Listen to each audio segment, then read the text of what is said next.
Dear Iwona, welcome to the first podcast of the Cyprus Sommelier Association. We're very happy to have you here with us. Okay, so you were 8 days before you going to Belgrade for the European Sommelier Contest of Europe, Africa and Middle East, see I remember? Yes. Okay, are you ready? Do you feel ready? Yes, first of all, hello. I feel very privileged to make a podcast with you, actually. Yes, thank you for Cyprus Sommelier Association. And yes, it's 8 days. Friday, I'm flying to Belgrade to represent Cyprus. It's going to be like first international big competition for me, except the Balkan competition that I did 2 years ago in Serbia. And remind me the position you got there? I went to semifinals. I remember that. Bravo. Yeah. Bravo. And so your latest achievement was your best young sommelier in 23. Yes, it was last year in Kipru. Yes, great. So let's talk about preparation. I mean, we try to do this podcast to provide a source of inspiration for people because being a sommelier is a lot more than just being on the floor. It's a lot of study and a lot of consistency. So tell me, how did you prepare, especially for this big competition? Okay, so it's very important to start with a plan. I mean, as earlier as possible, we know, before we go for a competition, as better it is for us. So we can make a proper plan. So it goes basically day by day. We try to plan, to study our theory, to do the tastings, to do the service tasks, to do the best we can do. How many hours per day? It depends. I know that my colleagues, they usually do like 2 hours per day, but for me it depends. Like one day I might do half hour, one day I might go 4 hours. When it was COVID, I remember the longest I did was like 7 hours non-stop. I would study, So the most important is to do it on daily basis.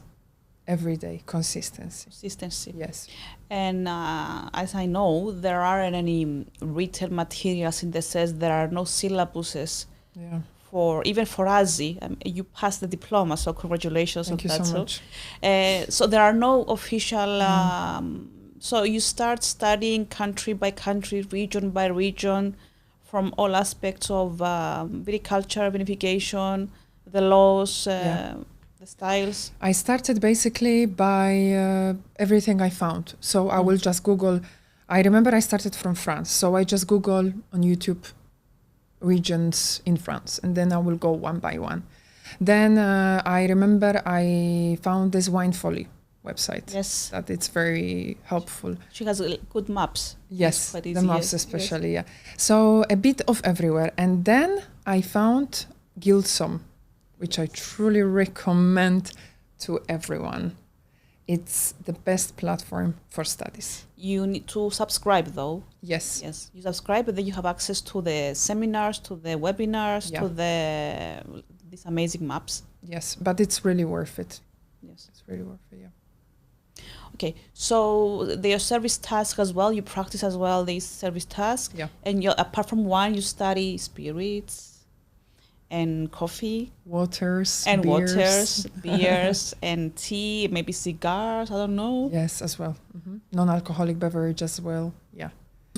So usually when I start my shift, after I do all the preparation, then if I have some spare time, I will go for service tasks preparation.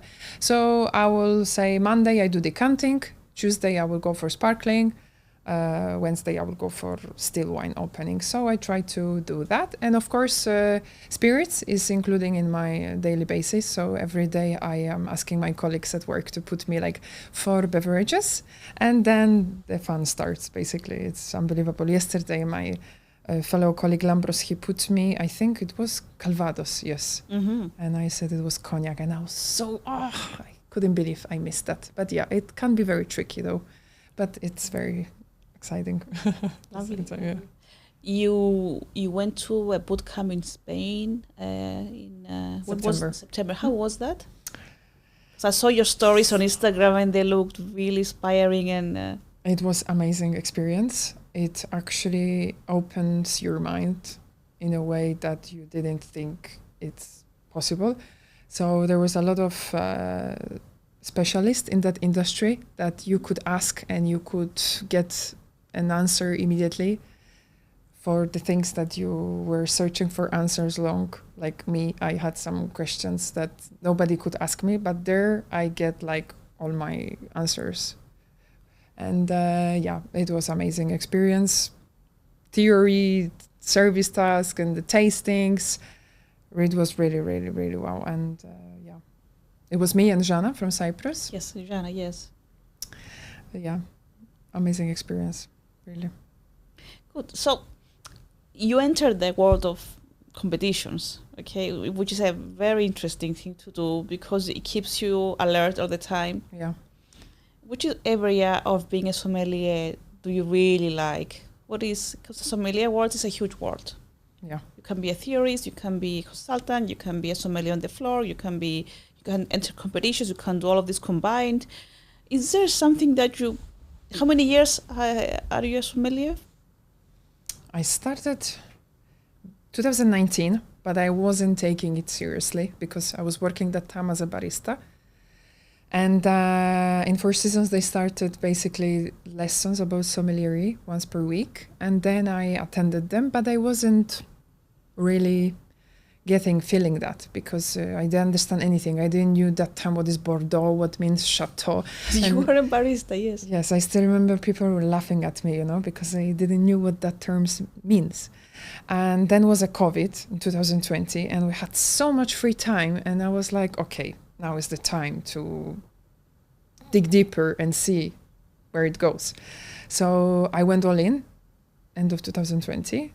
And then was the Best Sommelier of Europe, Africa, Middle East competition hosted in Cyprus.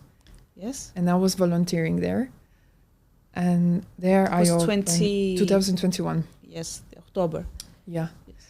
And there I opened my eyes. I got so fascinated by this sommelier world and the people around that I met. I was like, I still remember Nina Jensen performing on the stage.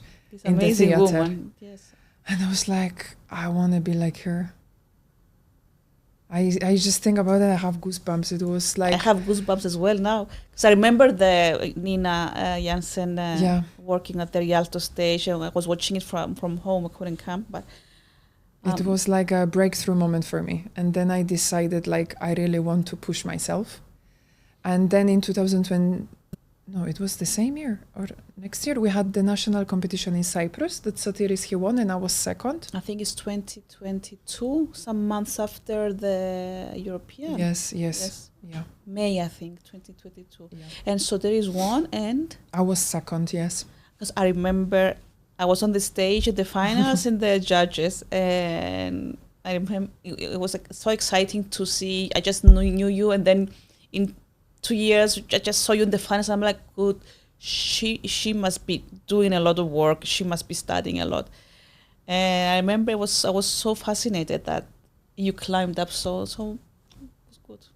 Thank you so much. It was good. And then after May 22, what happened?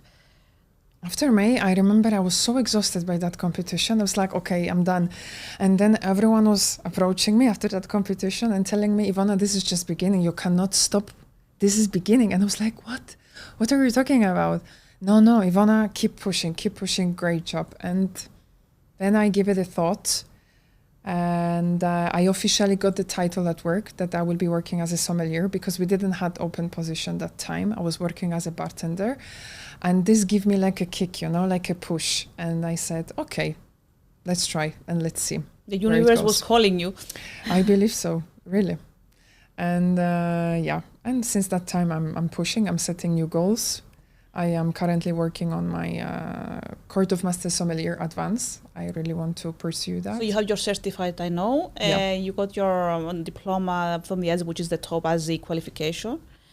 So you're advanced now, okay, which is lovely. Is the question I wanted to ask you, is there a bottle of wine that you drank during those early times? Because, Nina Jensen was indeed an inspiration for you. I didn't know that information. A bottle of wine, you said, something is happening here. What is this? Yes, actually it was. I remember one of those sessions we had in Four Seasons. It was one of the suppliers that they brought Krug champagne. Krug, yes.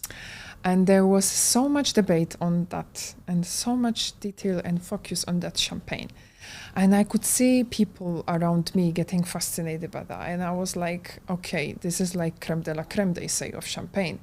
And I want to feel that. I want to experience that. So that was like a moment for me that I wanted to push myself to learn, to understand that champagne. And then after a few years, actually it was last year on Christmas, I got chance to taste that wine again.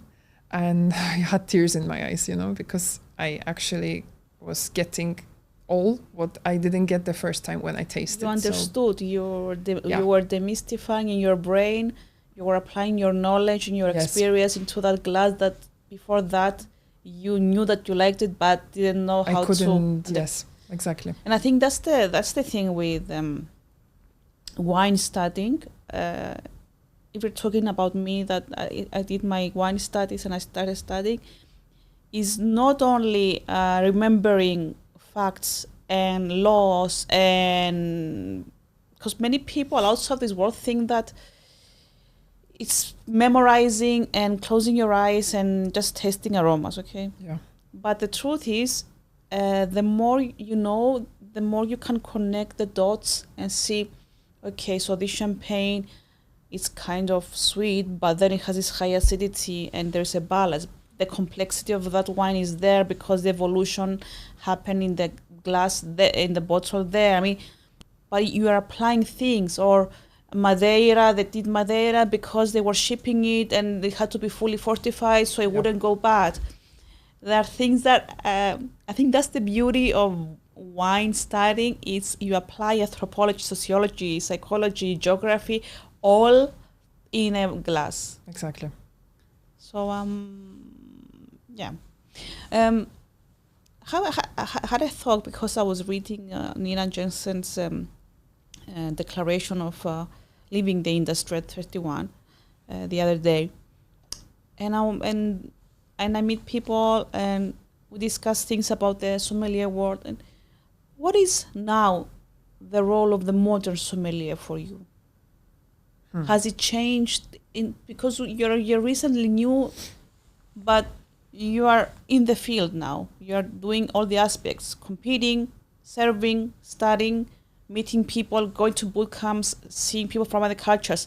Has it evolved? What do you think is the role of the modern sommelier today? The role of modern sommelier, I believe it's giving like ethical advice and recommendation for the wine. Our clients, they are very knowledgeable these days and they ask a lot of questions.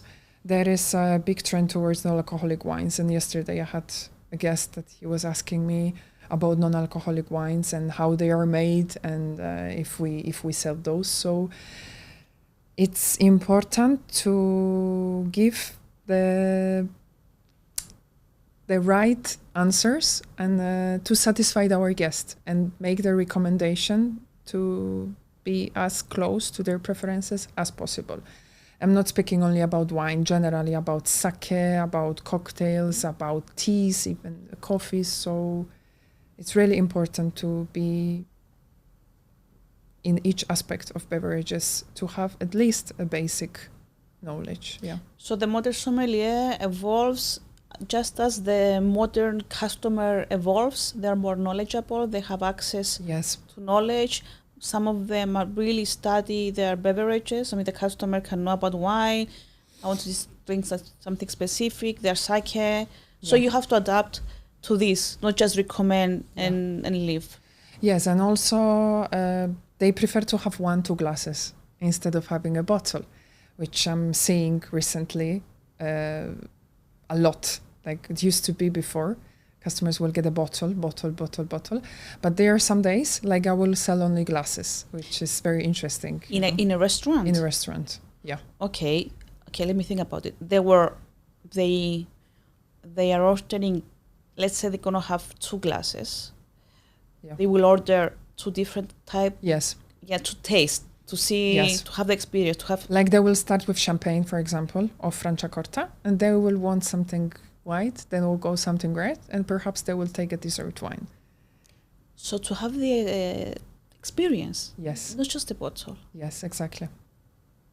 That's very interesting. It is, and it's for us sommeliers exciting as well. So we can explain, have a personal, contact with our guests. They trust us, and it's very exciting. It's not, you just sell a bottle, boom, boring, finish. It's not, isn't it? I mean, just sell it, Yeah, open it, and leave. yeah. Do they ask you about food and wine pairing recommendations? Do you counter it? Yes, we have an option where I work in Italian restaurant in Serra. We have special wines paired for certain dishes, but it depends from the day. Like some days we sell a lot, but some days we will not. So it depends, really. Depends from occasion, it depends from the day. But what I have to say in the big conclusion, I think mostly it happens in winter time. In summer, I didn't sell much wine pairing. I don't know why is that, but winter time, I don't know. I sell much more. My thought is maybe winter time people believe that the gastronomy is more interesting or with more complex flavors, because you can bake, you can braise, you can do whatever to your dish, and that you can really pair it with any kind of wine. For summer, you do a ceviche, something light, like a pasta salad or a light pasta. It's a little more simple in the sense that it's summer. People want to have their pure ingredients, I think. True. But, and now we get in the mood to like gastronomy events and go out and... Yes, and I also believe evenings are longer. So you have time to come earlier to have your evening well spent. You start with nice bubbly glass and then you go... Okay, imaginary scenario. Let's say you are the guest and the sommelier. What would you like to drink from the order you said, like a bubble, a white, whatever you want? I'm not... Yeah. But what would be your ideal wine night as a guest in a nice restaurant? Okay, I always love to start my evening with a glass of sparkling wine. It's like a must for me to refresh my palate and also to get in that mood of relaxation. Like, okay, I'm out, I'm going to enjoy. So yeah, always I will get a glass of... Any type of sparkling wine you like? Any category specific? I love champagne. If you will ask me what's my favorite wine, I will go straight for champagne, particularly Blanc de Blanc. Oh, the one we discussed earlier, yes. Or Franciacorta. I really... Franciacorta, yes. Yes. Lovely. And then you will proceed with? White wine. I'll go for white. What type of white wine? If I would ask you, just pick a variety or a style of wine. I will go for Acertico. I really love this grape variety. The saltiness, the minerality, the sharp acidity. So versatile wine. You can go through so many dishes. It's incredible. I will go for a glass or for a bottle. You will stick with it. Let's say you have a glass and then you will go, your next wine, what would it be? It could be red. Could be red. Could be red, but I'm not, how to say, I will not order a bottle of red. Mm-hmm. I will get a glass. Yeah, I'm more towards white wines. For red, maybe I will go something like Pinot Noir, Burgundy, classic, light, not so heavy. But yet quite complex. Yes, yeah. Some nice Pommard, perhaps. Yes, lovely. Yeah. And your dessert wine, because I really believe that the dessert wines need to come out again in the surface. Oh, yes.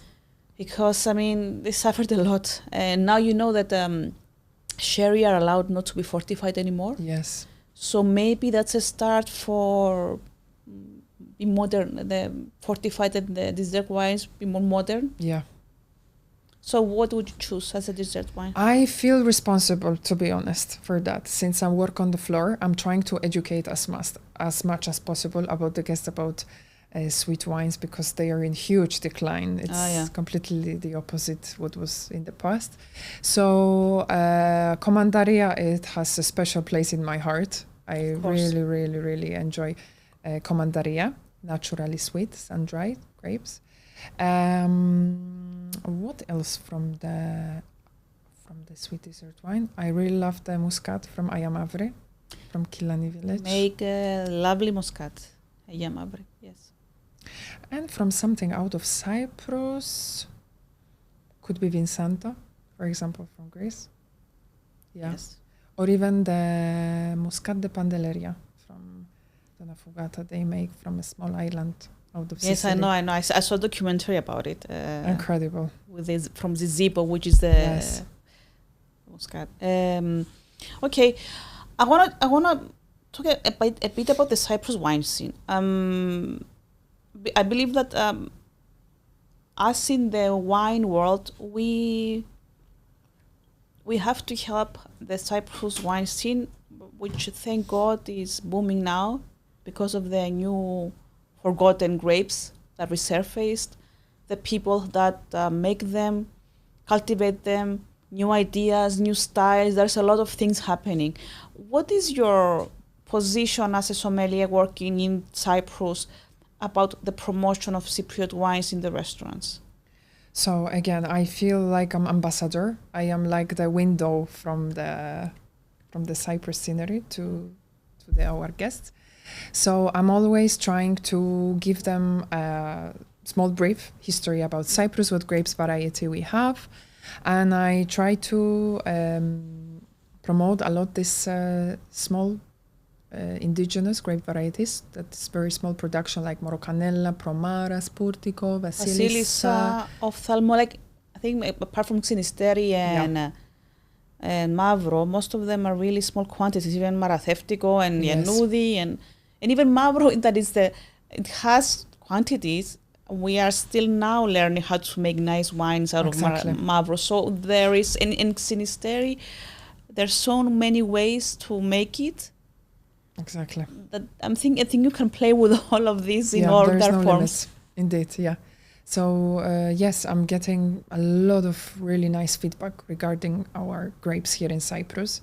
Mm-hmm. That everyone is asking, where can I get that in London? When can I get that in Greece? So I believe it's fascinating and its future is bright. Excellent. Cyprus wine industry. Totally agree with you. Okay, so to wrap this up, so you go back to studying.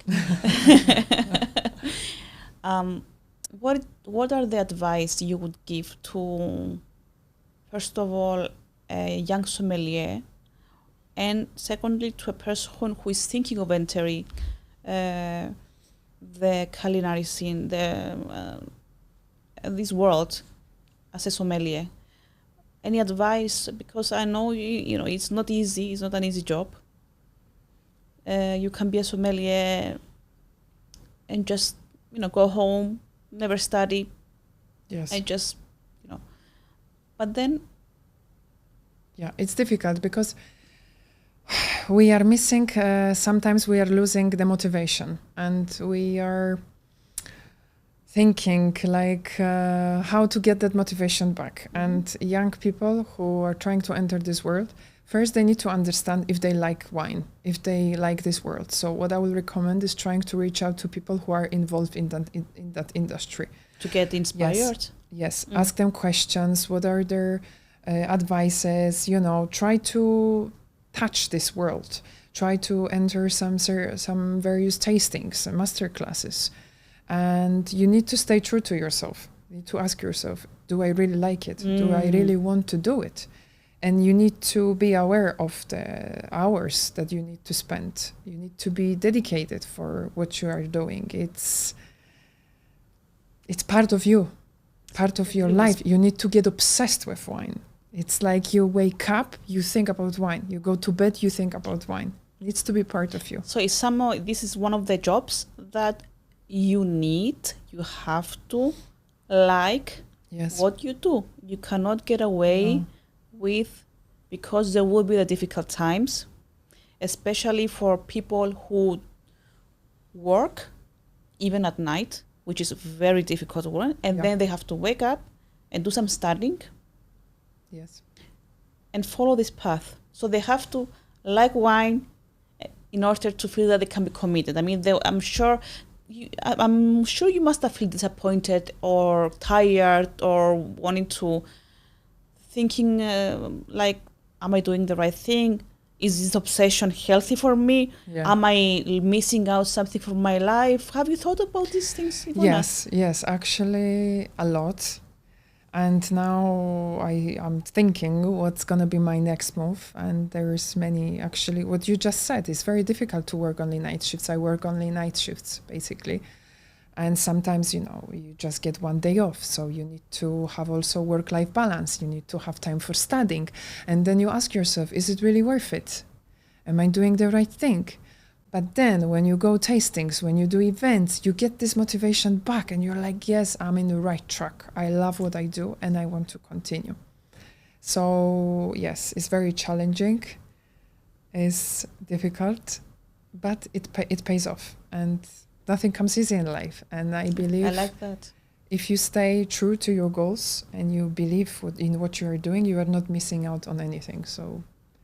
Yeah. So to sum it up for our young members of the association or for people who are thinking of entering this world, yes, it's demanding, yes, it's tiring, yes, the hours mean that you might miss out on your personal life because you'll be working night. Yes, you can say, I don't want to study after 22 years old. You're allowed to, but this is what it takes. This is what it is to be a modern sommelier. Yeah. Be curious, actually. Exactly. Actually know everything there is in a glass. Yeah. From water to Calvados to champagne to sake. But it needs dedication, right? Yes, and you need to have this interest, We are not perfect. We are not experts. You just need to cover the basics and show that you really want to try and to have confidence and believe in yourself. Mm-hmm. This is very important. And discuss with people. Good. So, what are your plans? Do you have any plans after you're going next Friday? I think you stay for 4 days, 5 days. I read the itinerary of the contest last night, and then you come back. Any plans for 25, 24? And you have any plans?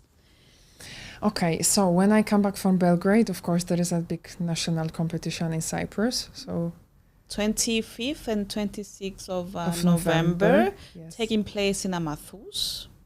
And we are very happy to have people participate and watch it. I think it's super exciting for people to come and watch this the final. It's exactly. So lovely. Yeah, so it's a great opportunity for people who are thinking to enter this industry to come and watch. Yes, to see 25th and 26th of November. Yes. Yes. So you have that. And after that? After that, I'm planning to have a break because I'm getting married in May. Bravo. 2025. So I want to stay focused on my plans because I am postponing everything. I am putting all my energy and effort for the Serbia right now. And then I am still waiting for the email from Court of Master Sommelier if I will have the advanced exam next year or in 2026. So this is my goal, I would say, for the future, to pursue the Court of Master Sommeliers. And then we will see. We'll have another podcast and exactly. Discuss. Yes. Okay. Iwona, thank you so much. I wish you all the best of luck. Not luck. All the best of everything in Serbia. And I wish you to have a great time. Thank you. I'm really sure that your hard work, your dedication is very obvious, will pay off. So I wish you all the best. Thank you so much, Maria. It was a pleasure. Thank you. Thank you.